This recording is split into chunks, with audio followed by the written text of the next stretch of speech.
क्योंकि फिर समा आया, समा लंघदा गया, सतगुरु गुरु तेग बहादुर पातशाह महाराज तो इस तरह बंदगी विच लीन ने। मक्खण शाह नामे जिहड़ा गुरु का सिख,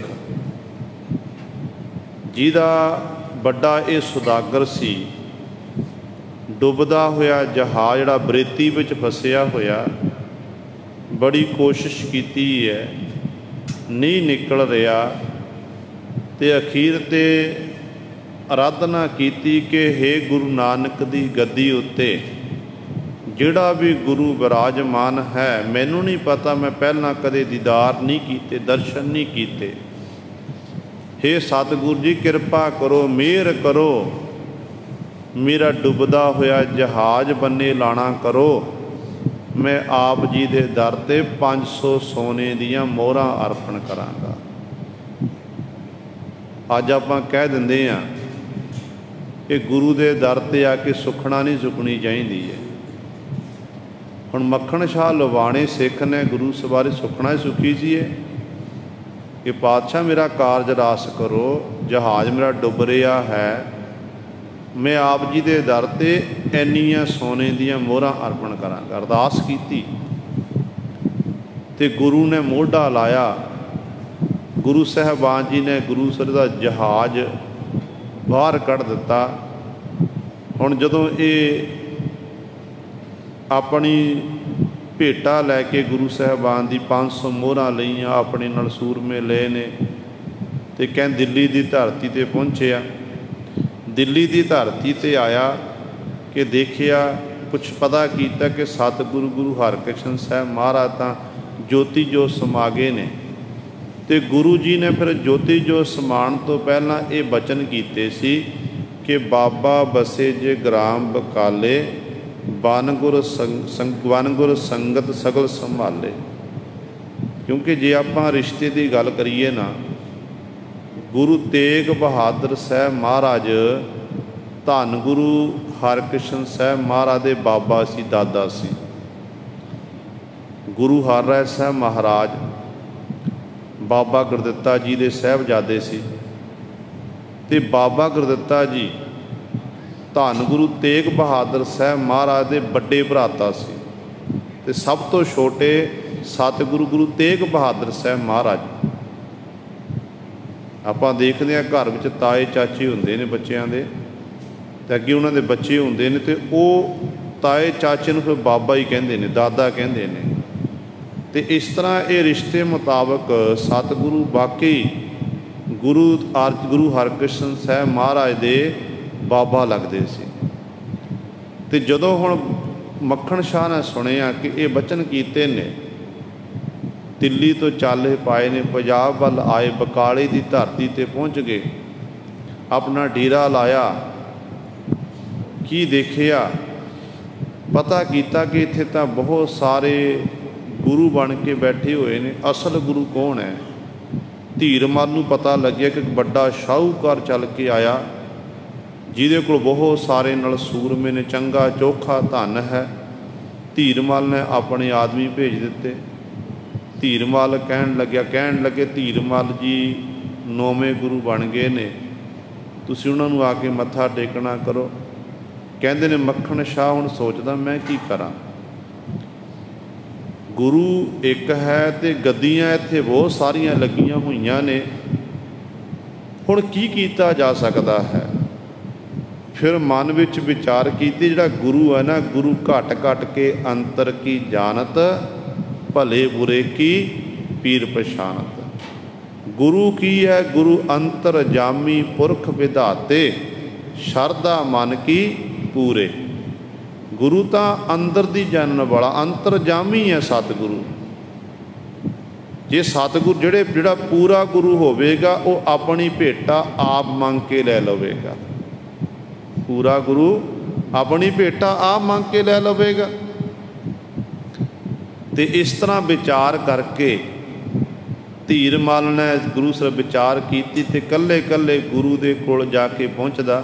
जिहड़े दंबी पखंडी बैठे हुए ने, दो दो मोहरां हर एक दे कोल जाके अर्पण कर रहा। दो दो मोहर, कईयां ने 5-5 मोहर लिखना कीतियां ने, कि दो दो मोहरां अर्पण कीतियां, मत्था टेकिया, पर मन नूं शांति नहीं मिली। नहीं, इत्थे गुरु दे गुणां दी महक नहीं आ रही है। फिर बाबा हरजी कोल गए ने, उत्थे देखिया, उत्थे भी गुणां दी महक नहीं आ रही है। तो इस तरह गुरु सवारिओ उदास हो गए। फिर धीरमल दे कोल गए ने।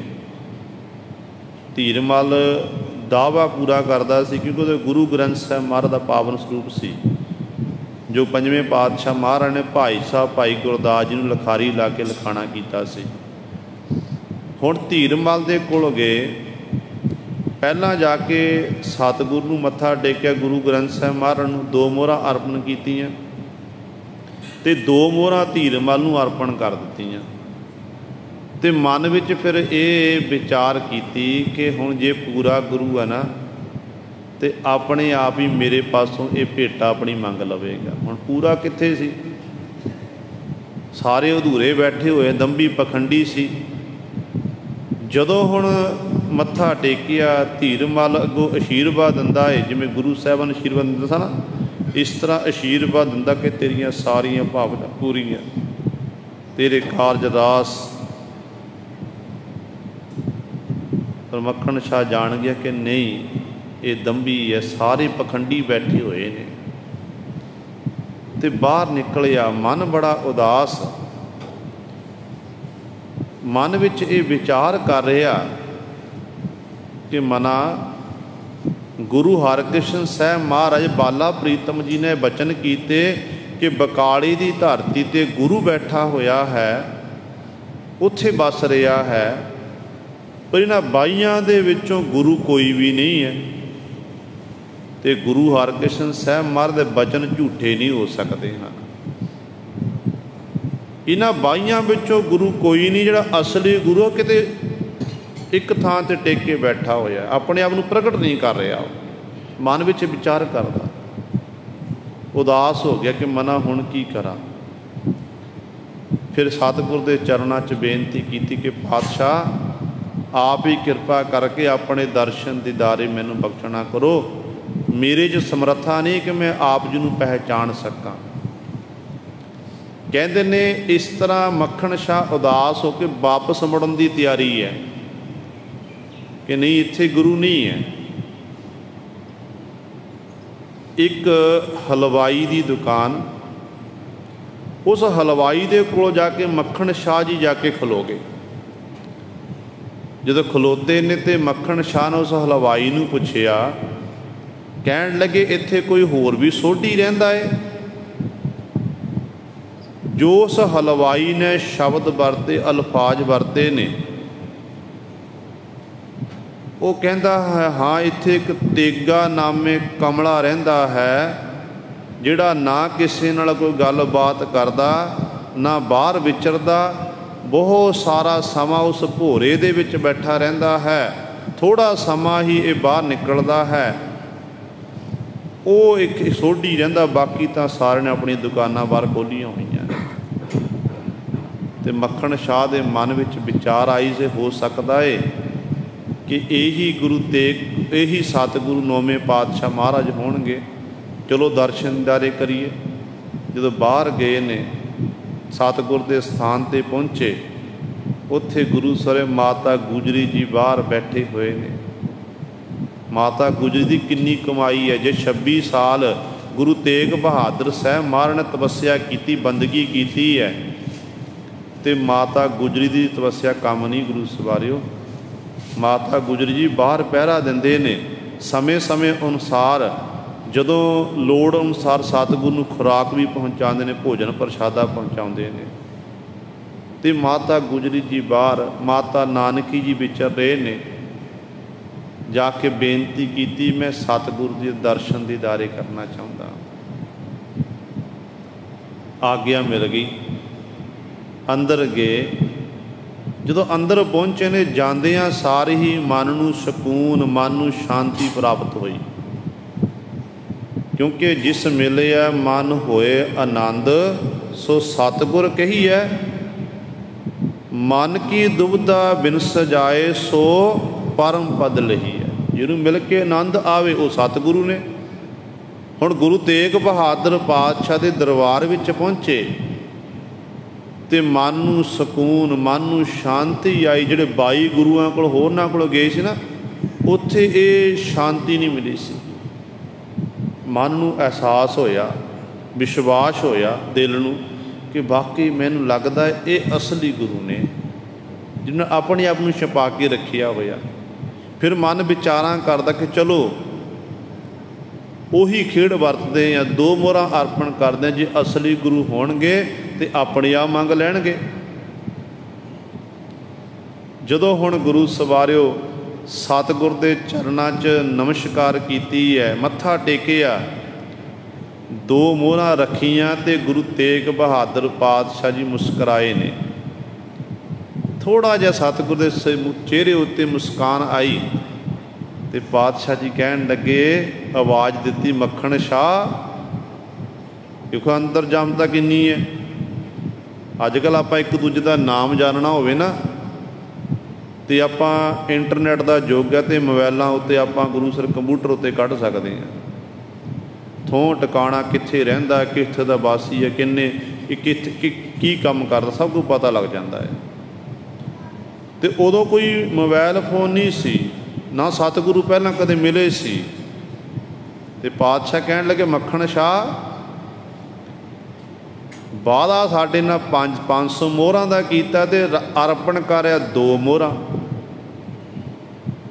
ਅਸੀਂ ਮਾਇਆ ਦੇ ਭੁੱਖੇ ਨਹੀਂ, ਪਰ ਤੈਂ ਸਾਡੇ ਕੋਲ ਬੇਨਤੀ, ਜਦੋਂ ਤੇਰਾ ਡੁੱਬਦਾ ਜਹਾਜ਼ ਸੀ, ਡੁੱਬ ਰਿਹਾ ਸੀ, ਉਦੋਂ ਤੈਂ ਅਰਦਾਸ ਕੀਤੀ ਸੀ, ਹੇ ਗੁਰੂ ਨਾਨਕ ਦੀ ਜੋਤ, ਕਿਰਪਾ ਕਰੋ ਮੇਰਾ ਡੁੱਬਦਾ ਹੋਇਆ ਜਹਾਜ਼ ਬੰਨੇ ਲਾਣਾ ਕਰੋ।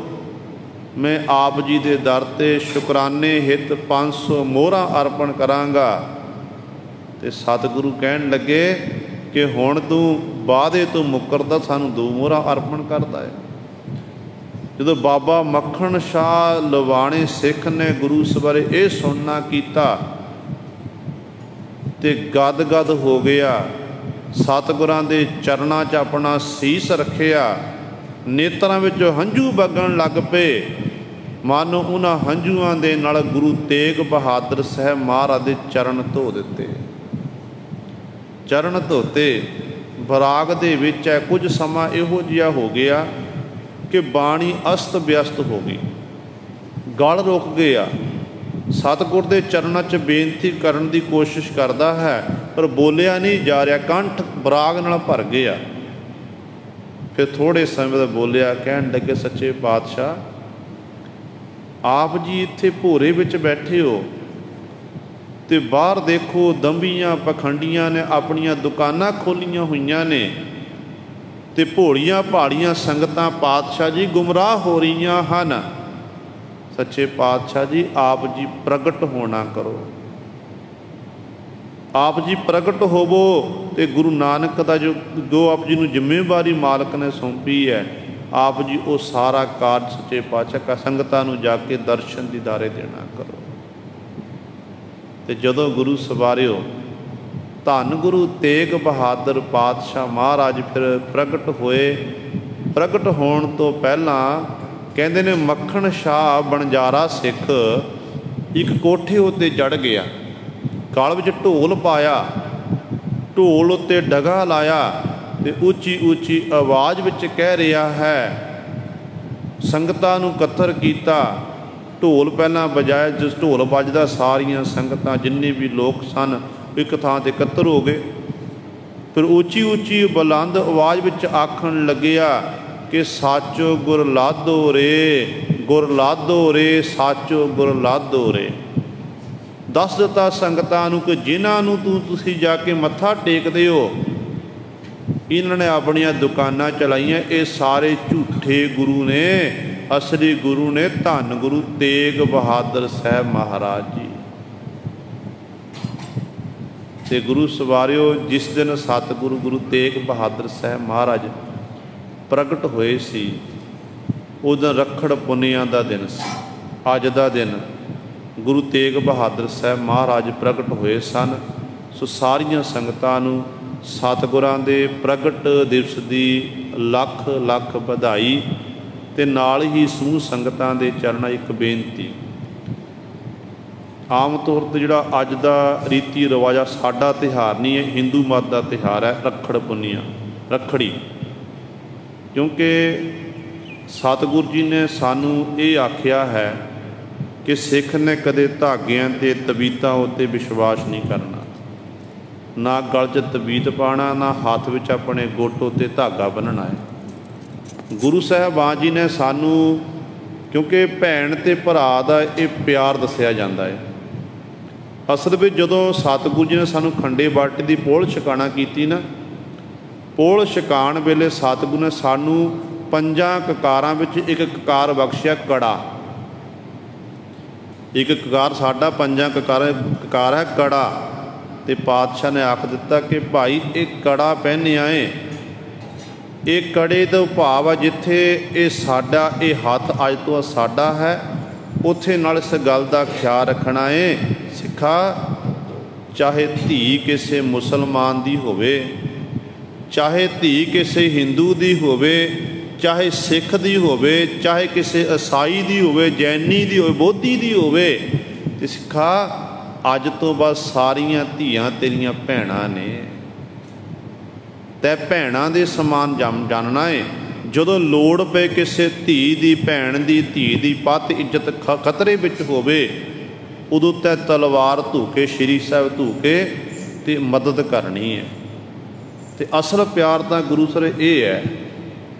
इस करके जिन्हां दा तिहार नूं मुबारक, ते सिख ने जे अपने भैणां दल भैण भरा दा जे प्यार आपां मनाना ही है, तो अपने भरा नूं श्री साहिब भेटा करो, इहो जी वस्तु भेटा करो जिहड़ी गुरु सरे वो काम आ सके।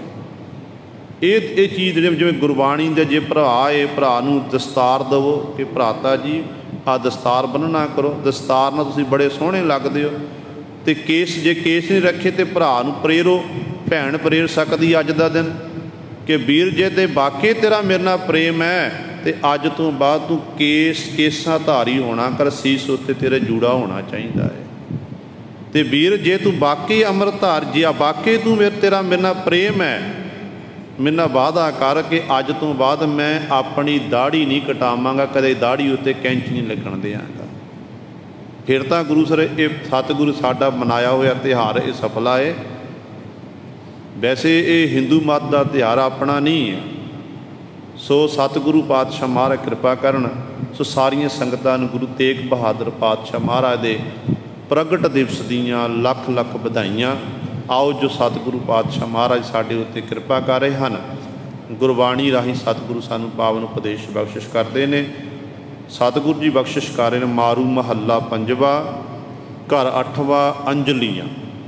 मारू राग दे विच पंजवें पातशाह धन गुरु अर्जन देव महाराज जी 8वें घर सुर ताल दे विच 8वें घर विच सानू पावन उपदेश बख्शिश करते हैं। अंजलियां नामे ये बाणी उच्चारण करते हैं। ये संतां दी जत है, तो सतगुरु जी जाति ये संतां दी। सतगुरु जी मंगलाचरण करते हैं। एक ओंकार सतगुर प्रसाद, परमात्मा एक है, तो सतगुरां दी प्रसाद कृपा सदका ऐसा परमेश्वर प्राप्त हुंदा है। जिस गृह बोहत तिसै गृह चिंता, जिस गृह थोरी सो फिरै परमता। धन गुरु अर्जन देव महाराज के चरणों विच सिख संगतां ने बेनती की। सतगुर के दीवान सजे ने सिखा ने बेनती की कि पातशाह जी एक पासे आप जी ये बचन करते हो, माया माया हर समय जदों कहते ने माया का प्रभाव पै गया हर एक जीव के उत्ते। सतगुरु इस माया तो बिना जीव का गुजरान भी नहीं है, तो माया ने जीव नूं किवें भरमाया होया। हे सतगुरु जी आप जी कृपा करके दसो। एक मनुख तो वह है जिहदे घर विच माया ही नहीं है, जिहदा मसां ही अपने घर का गुजरान चलता है। वो तो मान लिया जाए कि उन्होंने माया की लोड़ है, हर समय वो लोचदा है। पर सतगुरु जिस घर विच माया होवे चंगी पीढ़ी दर पीढ़ी वेले बैठ के खा सकन, फिर भी माया न मुके। सच्चे पातशाह वो तो सुखी होणगे।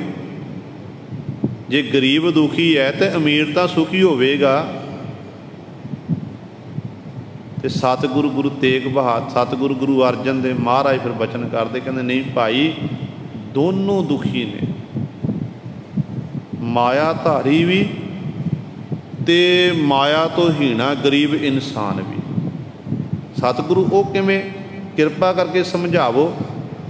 फिर सतगुरु ने शब्द उच्चारण किया, कहने लगे जिस गृह बहुत तिसै गृह चिंता, कि जिहदे घर विच माया बहुती है उहदे गृह विच उहनूं चिंता पैदा हो जाती है। घर विच चिंता, वो हर समय चिंता में डुब्बिया रहिंदा। किवें डुब्बिया रहिंदा? क्योंकि उन्होंने पता है कि मेरी माया नूं कोई चोर चोरी करके ना लै जाए, इनकम टैक्स वाले कोई छापा ना मार लवे। जे मैं पकड़िया गया तो मेरे उत्ते केस हो जाए कि इन्नी माया तेरे को कित्थों आई है, किवें जमा की है। चिंता होंदी है।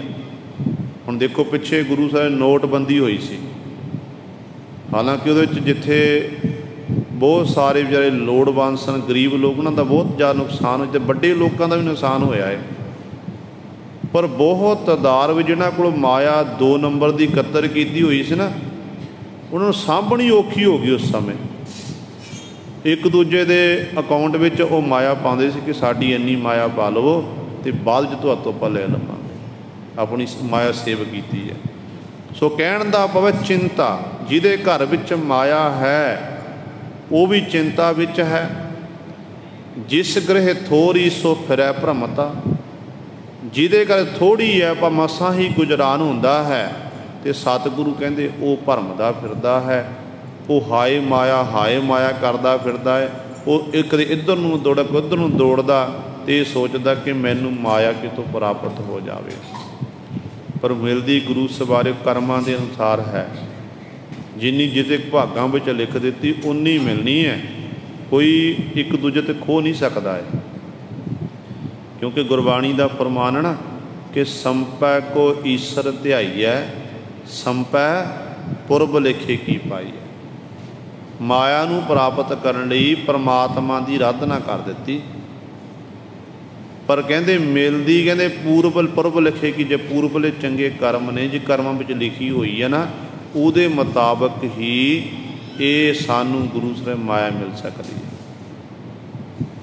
पर जो आप गुरु ग्रंथ साहब महाराज की बाणी पढ़ते हैं ना,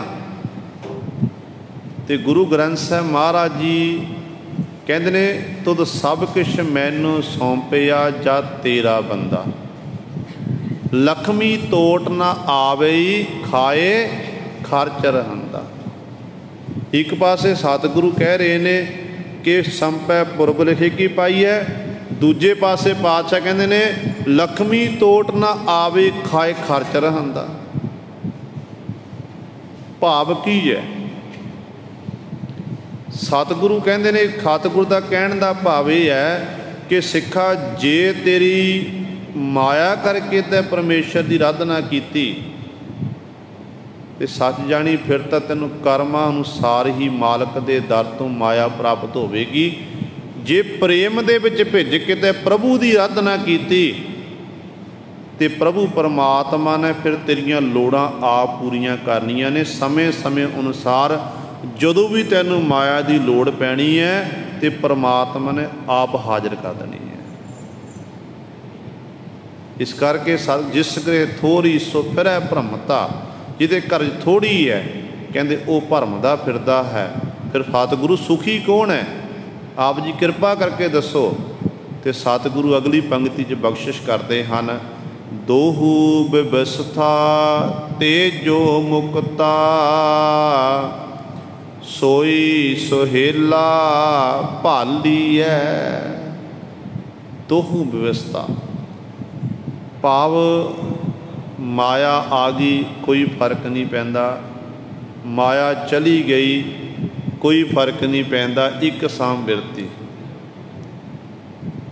एक साम बिरती ਜਿਹੜਾ ਇਹਨਾਂ ਦੋਨਾਂ ਵੱਲੋਂ ਮੁਕਤ ਹੈ, ਕਹਿੰਦੇ ਅਸਲ ਵਿੱਚ ਉਹ ਸਹੇਲਾ ਭਾਲੀ ਉਹ ਸੰਸਾਰ ਵਿੱਚ ਹੈ ਬਿਰਲੇ ਨੇ। ਸਾਰਿਆਂ ਕੋਲ ਗੁਰੂ ਸਾਰਿਆਂ ਦੀ ਇਹੋ ਜਿਹੀ ਅਵਸਥਾ ਨਹੀਂ ਹੈ। ਕੋਟਨ ਮੈਂ ਨਾਨਕ ਕਉ ਨਾਰਾਇਣ ਜਿਹੇ ਚੀਤ, ਜਿਹਦੇ ਕੋਲ ਮਾਇਆ ਥੋੜ੍ਹੀ ਹੈ ਸੰਤੋਖੀ ਪਾਈ ਹੇਮੇ ਜੈਸੇ। ਜਿਹਦੇ ਬਾਬਤ ਗੁਰੂ ਅਰਜਨ ਦੇਵ ਮਹਾਰਾਜ ਨੇ ਇਹ ਬਚਨ ਕੀਤੇ ਨੇ ਕਿ ਬਸਤਾ ਟੂਟੀ ਝੂੰਪੜੀ ਚੀਰ ਸਭ ਛਿੰਨਾ, ਜਾਤ ਨਾ ਪਤ ਨਾ ਆਦਰੋ ਉਦਿਆਨ ਭਰਮਿੰਨਾ, ਮਿੱਤਰ ਨਾ ਇਠ ਤਨ ਰੂਪਹੀਣ ਕਿਛ ਸਾਕ ਨ ਸਿੰਨਾ, ਰਾਜਾ ਸਗਲੀ ਸ੍ਰਿਸ਼ਟ ਕਾ ਹਰ ਨਾਮ ਮਨ ਭਿੰਨਾ, ਤਿਸ ਕੀ ਧੂੜ ਮਨ ਉਧਰੈ ਪ੍ਰਭ ਹੋਏ ਸੋ ਪ੍ਰਸੰਨਾ।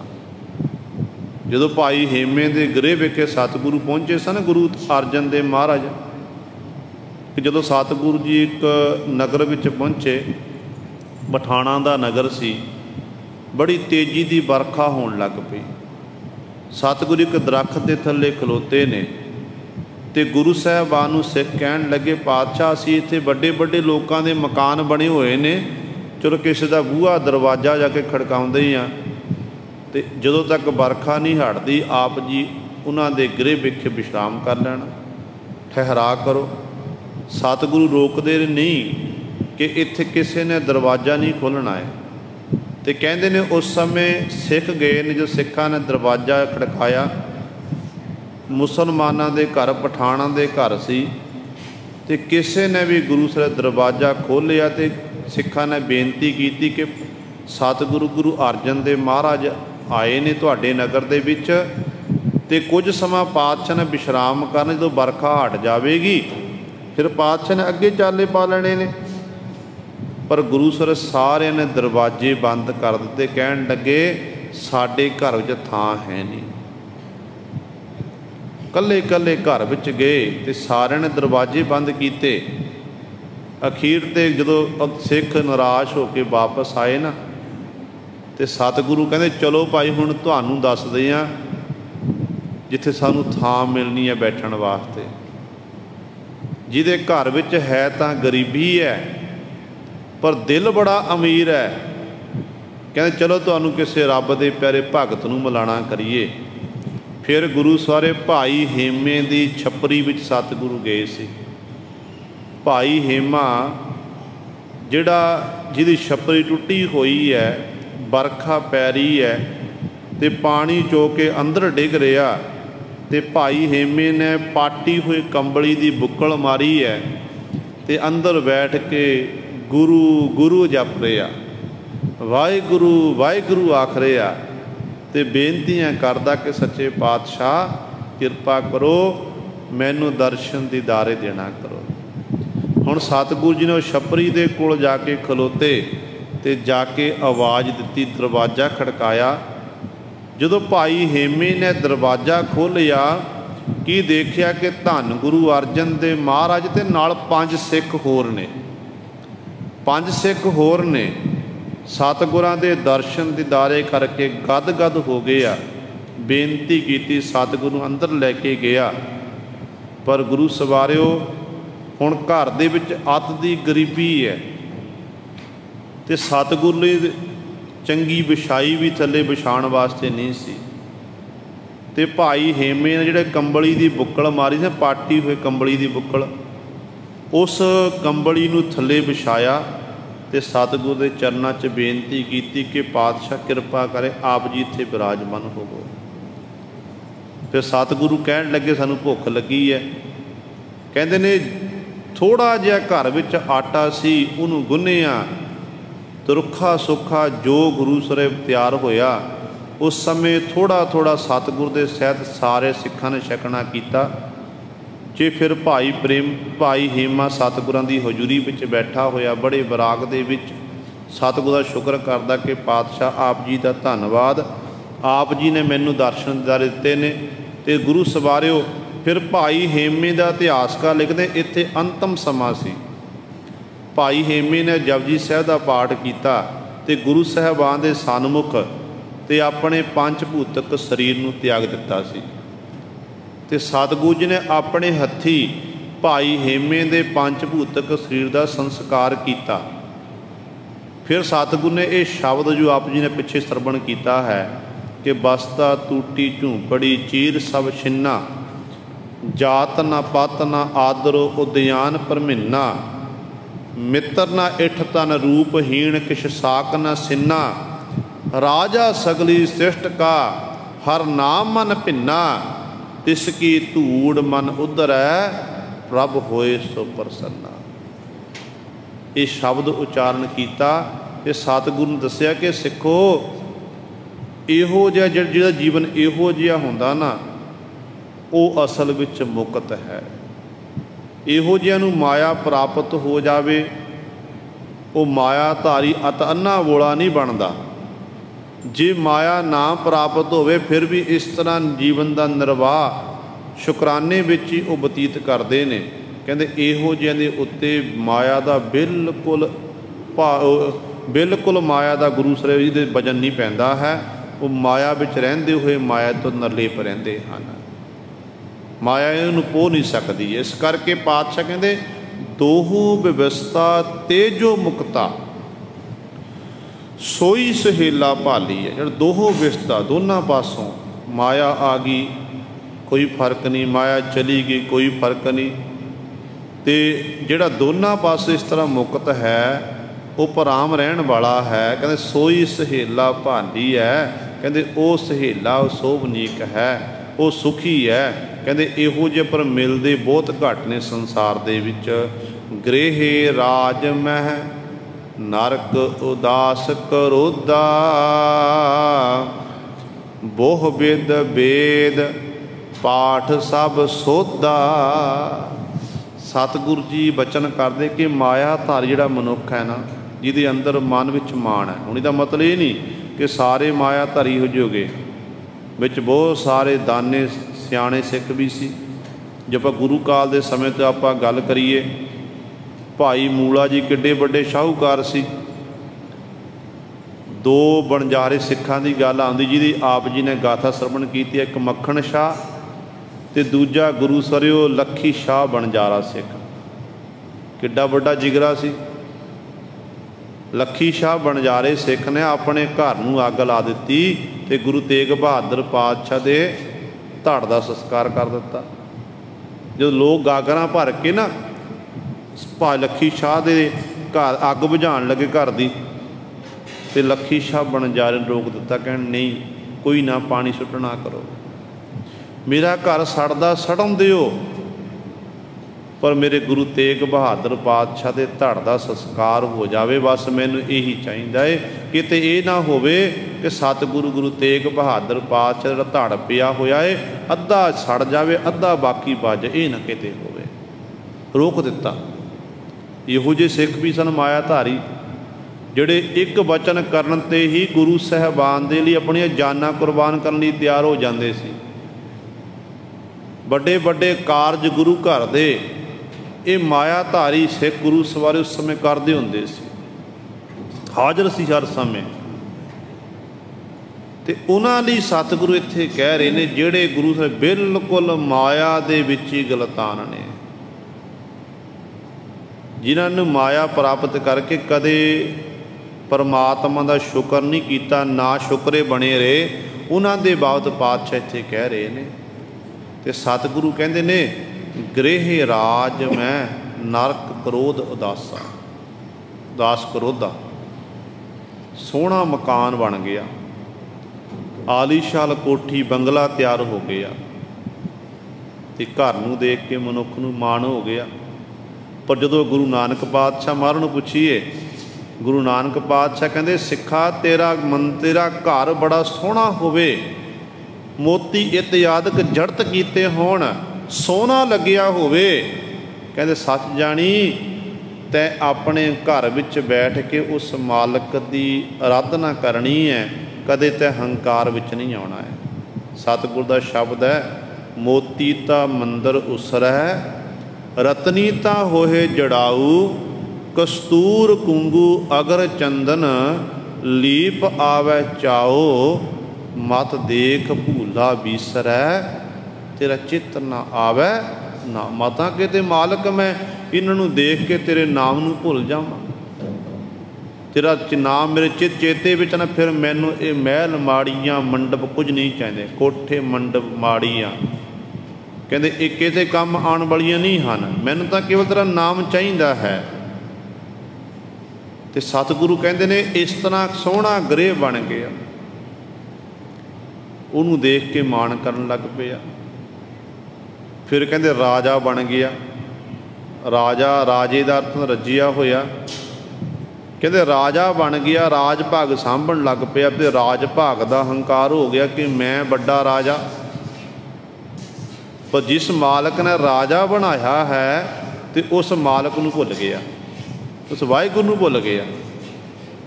इस करके सतगुरु जी बचन करते हैं, कहते ये कहते नरकां विच ही पैण वाला काम हो जाता, ये कहते जीव खचत हुंदा, ते कहते फिर नरक विच पैंदा, मन विच क्रोध करता है, कहते अखीर ते फिर कहते उदास होना पैंदा है कि मना मैं एवें ही अपने राज भाग का माण करदा सी, धन संपदा का मैं माण करदा सी, एवें मैं पल पल विच आप तो नीवें उत्ते क्रोधी हुंदा सी।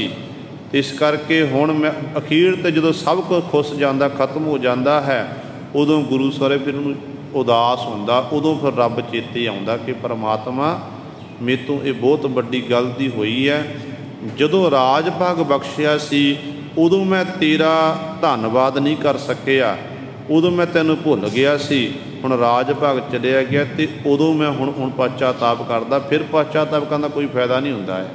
तो सतगुरु जी इस तरह समझा रहे हैं, सतगुरु बहुविध वेद पाठ सब सोधा। फिर गुरु सवारिओ अपने भले वास्ते बाद विच वड्डे कहते बहुत तरीकों के नाल कहते वेद शास्त्र पाठ इत्यादि करन लग पे आ, सोध सोध के ताकि मेरा भला हो जाए। जदों परमात्मा ने लुकाई का भला करन वास्ते समा दिता सी ते उदों भला नहीं कर सकिया, तेरा हुण भला कित्थों होना है। तो गुरु सवारिओ जदों तक साडे अंदर दया नहीं है, धर्म नहीं है, उदों तक जिन्ना मर्जी आप पाठ पूजा करी जाइए तो सतगुर दियां सानूं खुशियां नहीं मिलनियां हैं। सतगुर दे वचन आप पढ़ते हैं ना, पाठ पढ़ियो और वेद विचारियो, निवल भुअंगम साधे, पंच जना स्यों संग न छुटकियो, अदक अहं बुद्ध बाधे, प्यारे इन विद मिलन ना जाई, मैं किए कर्म अनेका। हुण उन्हां दे बाबत सतगुरु ने आख्या जिहड़े कर्म कांडां विच खचत सी ते मन विच दया नहीं सी, धर्म नहीं सी, ते उन्हां दे बाद पातशाह कहते तुसीं पाठ पढ़ी जा रहे, वेदां शास्त्रां दी विचार करदे फिरदे हो, कहंदे ने नेति धोती कर्म तुसीं सारे कर कीते ने, कर रहे हो, आप करदे अपने जेले पालकियां बस करा रहे हो, पर पंज जना से संग ना छुटकियो, जिहड़े पंज ने इन्हां दा तेरा साथ छुटिया नहीं है। ये कर्म करन दे नाल मन विच होर ज़्यादा अहंग पैदा हो गया, हंकार पैदा हो गया। इस करके हे प्यारे इन विद मिलना जा, इस तरीके ना मिलिया नहीं जा सकता परमात्मा नूं। मैं किए कर्म अनेका, गुरु साहबान कहते मैं अनेकां इहो जे कर्म करन वाले देखना कीते ने कि हुण गुरु अर्जन देव महाराज दे बचन कि सतगुरु ने यह कर्म कांड कीते नहीं, मैं किए कर्म अनेका, अनेकां ही इहो जे कर्म कांड करन वाले देखे ने, बड़े बड़े जोगी, बड़े बड़े तपस्वी, बड़े बड़े वेद आचार्य जिहड़े अपने आप नूं विद्वान कहाउंदे सी, पर उन्हां दे अंदर दया धर्म नहीं सी, जिस करके उन्हां दी हालत इहो जी हो गई। ते सतगुरु कहंदे इस तरह बड़े तरीकिਆਂ दे नाल वेदां दा कहंदे रटन कीता, पाठ कीता, बड़े सोध सोध कहंदे पढ़ना कीता, ते इस तरह कहंदे भाई पर कहंदे मुक्त नहीं हो सकिया। देही मैं जो रह अलिपता, तिस जन के पूरन घाली है। सतगुरु जी वचन करते ने ਕਹਿੰਦੇ ਦੇਹੀ ਮੈਂ ਜੋ ਰਹਿ ਅਲਿਪਤਾ, ਜੋ ਸਾਡੀ ਦੇਹੀ ਦੇ ਵਿੱਚ ਹੈ ਗੁਰੂ ਸਵਾਰਿਓ, ਉਹ ਮੇਰੇ ਅੰਦਰ ਵੀ ਹੈ, ਤੁਹਾਡੇ ਅੰਦਰ ਵੀ ਹੈ, ਜੀਵ ਹਰ ਇੱਕ ਜੀਵ ਜੰਤੂ ਦੇ ਅੰਦਰ ਹੈ। ਕਹਿੰਦੇ ਨੇ ਜਿਹੜਾ ਦੇਹੀ ਵਿੱਚ ਬੈਠਾ ਹੋਇਆ ਪਰਮਾਤਮਾ ਵਾਹਿਗੁਰੂ, ਉਸ ਵਾਹਿਗੁਰੂ ਨੂੰ ਕਹਿੰਦੇ ਭਾਈ ਤੂੰ ਉਹਨੂੰ ਚੇਤੇ ਕਰਨਾ ਕਰ, ਉਹਦਾ ਸਿਮਰਨ ਕਰਨਾ ਕਰ। ਜਿਹੜਾ ਕਹਿੰਦੇ ਆਪਣੇ ਦੇਹੀ ਵਿੱਚ ਬੰਦੇ ਖੋਜ ਦਿਲ ਹਰ ਰੋਜ਼, ਨਾ ਫਿਰ ਪਰੇਸ਼ਾਨੀ ਮਾਹੇ। ਜੇ ਕਹਿੰਦੇ ਜਿਹੜਾ ਆਪਣੇ ਦਿਲ ਵਿੱਚੋਂ ਉਸ ਮਾਲਕ ਨੂੰ ਲੱਭਦਾ ਹੈ, ਭਾਲ ਕਰਦਾ ਹੈ, ਤੇ ਸਤਿਗੁਰੂ ਕਹਿੰਦੇ ਫਿਰ ਉਹ ਰੱਬ ਦਾ ਪਿਆਰਾ ਜਨ ਬਣ ਜਾਂਦਾ ਹੈ। ਕਹਿੰਦੇ ਉਹਦੀ ਕੀਤੀ ਹੋਈ ਕਹਿੰਦੇ ਘਾਲ ਕਮਾਈ ਫਿਰ ਸਫਲੀ ਹੁੰਦੀ ਹੈ। ਤੇ ਉਹ ਆਪਾਂ ਘਾਲ ਕਮਾਈ ਕਰਨੀ ਹੈ, ਸਿਮਰਨ ਕਰਨਾ, ਬੰਦਗੀ ਕਰਨੀ ਹੈ। ਜਿੰਨਾ ਆਪਾਂ ਗੁਰੂ ਸਰ ਮਾਲਕ ਨੂੰ ਚੇਤੇ ਕਰਾਂਗੇ, ਕਿਉਂਕਿ ਪਹਿਲਾਂ ਵੀ ਦਾਸ ਨੇ ਕਈ ਵਾਰੀ ਬੇਨਤੀ ਕੀਤੀ ਹੈ ਕਿ ਜਦੋਂ ਆਪਾਂ ਸਿਮਰਨ ਕਰਦੇ ਹਾਂ, ਵਾਹਿਗੁਰੂ ਗੁਰਮੰਤਰ ਜਾਂ ਮੂਲ ਮੰਤਰ ਦਾ ਅਭਿਆਸ ਕਰਦੇ ਹਾਂ ਜਾਂ ਬਾਣੀ ਪੜ੍ਹਦੇ ਹਾਂ, ਮੁੱਖੋਂ ਆਪਾਂ ਵਾਹਿਗੁਰੂ ਆਖਦੇ ਹਾਂ ਅਤੇ ਕੰਨਾਂ ਨਾਲ ਉਸ ਧੁਨੀ ਨੂੰ ਸੁਣੋ। ਜੇ ਮੁੱਖੋਂ ਆਖਿਆ ਵਾਹਿਗੁਰੂ, ਇਸ ਧੁਨੀ ਨੂੰ ਕੰਨਾਂ ਨਾਲ ਸੁਣੋ, ਜ਼ੁਬਾਨ ਨਾਲ ਬੋਲੋ, ਕੰਨਾਂ ਨਾਲ ਸੁਣੋ, ਅਤੇ ਆਪਣੇ ਆਪ ਜਿਹੜਾ ਸਾਡਾ ਮਨ ਖਿੰਡਿਆ ਹੋਇਆ ਨਾ, ਹੌਲੀ ਹੌਲੀ ਇਹ ਮਨ ਸਾਡਾ ਫਿਰ ਕੇਂਦਰਿਤ ਹੋ ਜਾਵੇਗਾ। ਬਹੁਤ ਤਾਦਾਦ ਵਿੱਚ ਆਪਾਂ ਪੜ੍ਹਦੇ ਸਾਰੇ ਹਾਂ ਪਰ ਸੁਣਦੇ ਨਹੀਂ ਹਾਂ। ਜਪਜੀ ਸਾਹਿਬ ਦਾ ਪਾਠ ਪ੍ਰਾਰੰਭ ਕਰ ਦਿੰਦੇ ਹਾਂ ਅਤੇ ਜਪਜੀ ਸਾਹਿਬ ਦਾ ਪਾਠ ਗੁਰੂ ਪਹਿਲੀਆਂ 5-7 ਪੌੜੀਆਂ ਯਾਦ ਰਹਿੰਦੀਆਂ ਨੇ, ਅਤੇ ਬਾਅਦ ਵਿੱਚ ਵਿਚਕਾਰ ਆਪਾਂ ਸਾਰਾ ਪੜ੍ਹ ਜਾਂਦੇ। ਉਦੋਂ ਪਤਾ ਲੱਗਦਾ ਜਦੋਂ ਆਉਂਦਾ ਜਤ ਪਹਾਰਾ ਧੀਰ ਸੁਨਿਆਰ, ਐਹਰਨ ਮਤ ਵੇਦ ਹਥਿਆਰ, ਫਿਰ ਸ਼ਲੋਕ ਪਵਨ ਗੁਰੂ ਪਾਣੀ ਪਿਤਾ, ਜਿਨੀ ਨਾਮ ਧਿਆਇਆ ਗਏ ਮਸਕਤ ਕਾਲ। ਕਹਿੰਦੇ ਜਪਜੀ ਸਾਹਿਬ ਦਾ ਪਾਠ ਕਰ ਲਿਆ। ਕਾਰਨ ਕੀ ਹੈ, ਕਿਉਂ ਨਹੀਂ ਪਤਾ ਲੱਗਿਆ? ਪੜ੍ਹਦੇ ਰੋਜ਼ਾਨਾ ਨੇ, ਪੜ੍ਹਨ ਤੱਕ ਆਪਾਂ ਸੀਮਤ ਆ, ਸੁਣਦੇ ਨਹੀਂ। ਜਿਸ ਦਿਨ ਆਪਾਂ ਰਸਨਾ ਨਾਲ ਪੜ੍ਹਨ ਲੱਗ ਗਏ ਅਤੇ ਕੰਨਾਂ ਨਾਲ ਉਸੇ ਧੁਨ ਨੂੰ ਸੁਣਨ ਲੱਗ ਗਏ, ਅਤੇ ਹੌਲੀ ਹੌਲੀ ਸਾਡਾ ਮਨ ਖਿੰਡਿਆ ਹੋਇਆ ਇੱਕ ਥਾਂ 'ਤੇ ਕੇਂਦਰਿਤ ਹੋ ਜਾਣਾ। ਕਿਉਂਕਿ ਮਨ ਨੂੰ ਬਾਹਰ, ਮਨ ਜਿਹੜਾ ਸਾਡੇ ਅੰਦਰ ਬੈਠਾ ਹੋਇਆ, ਮਨ ਹਵਾ ਤੋਂ ਵੀ ਤੇਜ਼ ਦੌੜਦਾ ਹੈ। ਮਨ ਨੂੰ ਨਿਕਲਣ ਦੇ 2 ਰਾਹ ਨੇ। ਪਹਿਲਾ ਹੈ ਮੁੱਖ, ਮੁੱਖ ਰਾਹੀਂ ਅਸੀਂ ਬਾਣੀ ਪੜ੍ਹ, ਉੱਧਰੋਂ ਮਨ ਨਿਕਲ ਨਹੀਂ ਸਕਦਾ। ਦੂਜੇ ਨੇ ਸਾਡੇ ਨੇਤਰ, ਨੇਤਰਾਂ ਦੇ ਰਾਹੀਂ ਆਪਾਂ ਜਦੋਂ ਗੁਰਬਾਣੀ ਦੇ ਆਪਾਂ ਨੇਤਰ ਬੰਦ, ਆਮ ਤੌਰ ਨੇਤਰ ਬੰਦ ਤਾਂਹੀਓ ਕੀਤੇ ਜਾਂਦੇ ਨੇ ਤਾਂ ਕਿ ਜਿਹੜਾ ਮਹਾਂਪੁਰਖ ਕਹਿੰਦੇ ਨੇਤਰ ਬੰਦ ਕਰਕੇ ਬੈਠੋ, ਇਹ ਤਾਂਹੀਓ ਕੀਤੇ ਜਾਂਦੇ ਤਾਂ ਕਿ ਜਿਹੜਾ ਮਨ ਇੱਧਰ ਉੱਧਰ ਆਪਾਂ ਨਾ ਦੇਖੀਏ, ਸਾਡਾ ਮਨ ਨਾ ਡੋਲੇ। ਜਦੋਂ ਆਪਾਂ ਨੇਤਰਾਂ ਨਾਲ ਬਾਣੀ ਦੇ ਦੀਦਾਰ ਕਰਨ ਲੱਗ ਪਏ, ਅਤੇ ਇਸੇ ਤਰ੍ਹਾਂ ਗੁਰੂ ਸਵਾਰਿਓ ਤੀਜਾ ਹੋਇਆ ਕੰਨ, ਕੰਨਾਂ ਨਾਲ ਆਪਾਂ ਸੁਣਦੇ ਹਾਂ, ਅਤੇ ਕੰਨਾਂ ਦੇ ਰਾਹੀਂ ਫਿਰ ਮਨ ਨੂੰ ਰਾਹ ਹੈ ਬਾਹਰ ਨਿਕਲਣ ਦਾ। ਜੇ ਕੰਨਾਂ ਨਾਲ ਆਪਾਂ ਸੁਣਨ ਲੱਗ ਗਏ ਅਤੇ ਆਪਣੇ ਆਪ ਇਸ ਮਨ ਨਾਲ ਫਿਰ ਕੇਂਦਰਿਤ ਹੋ ਜਾਣਾ, ਫਿਰ ਮਨ ਕਿਤੇ ਦੌੜੇਗਾ ਨਹੀਂ, ਭੱਜੇਗਾ ਨਹੀਂ, ਅਤੇ ਇੱਕ ਦਿਨ ਫਿਰ ਮਨ ਬਿਲਕੁਲ ਟਿਕਾ ਵਿੱਚ ਬੈਠ ਜਾਵੇਗਾ, ਫਿਰ ਨਹੀਂ ਜਾਵੇਗਾ ਬਾਹਰ। ਜਦੋਂ ਮਨ ਮੰਨ ਗਿਆ ਫਿਰ ਉਦੋਂ ਪਰਮੇਸ਼ਰ ਦੀ ਪ੍ਰਾਪਤੀ ਹੋ ਗਈ। ਅਤੇ ਸਤਿਗੁਰੂ ਇੱਥੇ ਕਹਿੰਦੇ ਨੇ ਉਸ ਤਿਸ ਜਨ ਕੀ ਪੂਰਨ ਘਾਲੀ, ਉਸ ਜਨ ਪਿਆਰੇ ਦੀ ਫਿਰ ਜਿਹੜੀ ਘਾਲ ਹੈ ਨਾ, ਕੀਤੀ ਹੋਈ ਘਾਲ ਕਮਾਈ, ਉਹ ਪੂਰਨ ਹੋ ਜਾਂਦੀ ਹੈ, ਉਸ ਪ੍ਰਵਾਨ ਹੁੰਦੀ ਹੈ ਮਾਲਕ ਦੇ ਦਰ 'ਤੇ। ਇਹ ਗੁਰੂ ਸਵਾਰੇ ਸਤਿਗੁਰੂ ਜੀ ਨੇ ਸਾਡੇ ਉੱਤੇ ਬਖਸ਼ਿਸ਼ ਕੀਤੀ ਹੈ। ਬਾਕੀ ਰਹਿੰਦੇ ਸ਼ਬਦ ਦੀ ਵਿਚਾਰ ਆਪਾਂ ਕੱਲ੍ਹ ਵਾਲੇ ਦੀਵਾਨਾਂ ਵਿੱਚ ਕਰਾਂਗੇ। ਹੋਈਆਂ ਭੁੱਲਾਂ ਚੁੱਕਾਂ